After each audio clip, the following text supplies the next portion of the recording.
fight fans? Mr. Mustache here. In a couple weeks, we got Joe Pyfer taking on Abdul Razak Alhassan in the co-main event.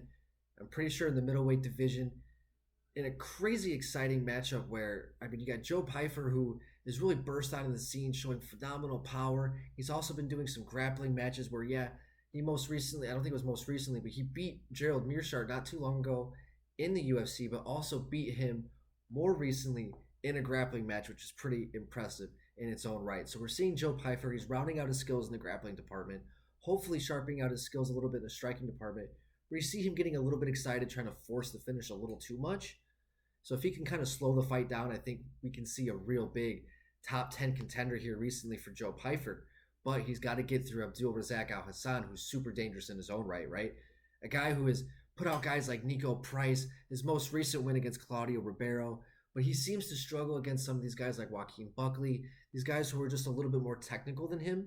But if he finds his mark, guys got power. One punch, one kick, knockout power to put any guy's lights out. So Joe Pyfer, I think that he needs to let the fight come to him a little bit. Let Abdul make a mistake. And I think that's the same thing for Abdul. I think whoever is able to utilize the counter game a little better in this matchup, I think you're going to see a knockout victory. I don't see this fight ending second, third round, or even a decision. I really do feel like we're going to see a first round KO. Is it going to be Joe? Is he going to show that his maturity a little better? Or is Abdul going to show why he's still within the UFC? And Abdul, he's getting a little up there too. I think he's 37, 38 years old now. So he's right. If he's not out of his prime already, he's right at the end of his physical prime within the mixed martial arts, physically, athletically, where Joe Pyfer is really coming into his own, and he's big, dude's jacked, got a lot of hype behind him.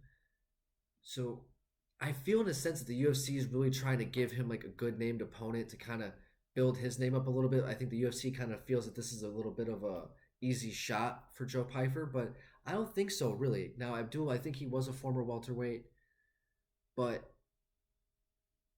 personally, I think he's dangerous, and if he can catch Joe slipping, if Joe tries to force the action a little too much, I could definitely see Abdul catching him with something short, catching him coming in.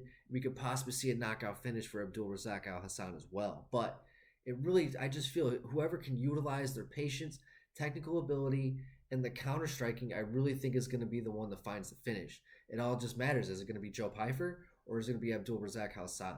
I just don't see a finish. I really just don't see this fight going longer than 4 minutes, 3.5 minutes. I definitely see somebody going out very early in this fight. Guys, I'd love to hear your guys' thoughts in the comment section. Who do you guys think is going to take it? The super prospect in Joe Pyfer or the wily veteran in Abdul Razak Alhassan? Love to hear your guys' thoughts. And guys, please don't forget to hit the like and subscribe button to continue getting more MMA content by yours truly. Mr. Mustache, MMA News out. Let's fucking go, fight fans.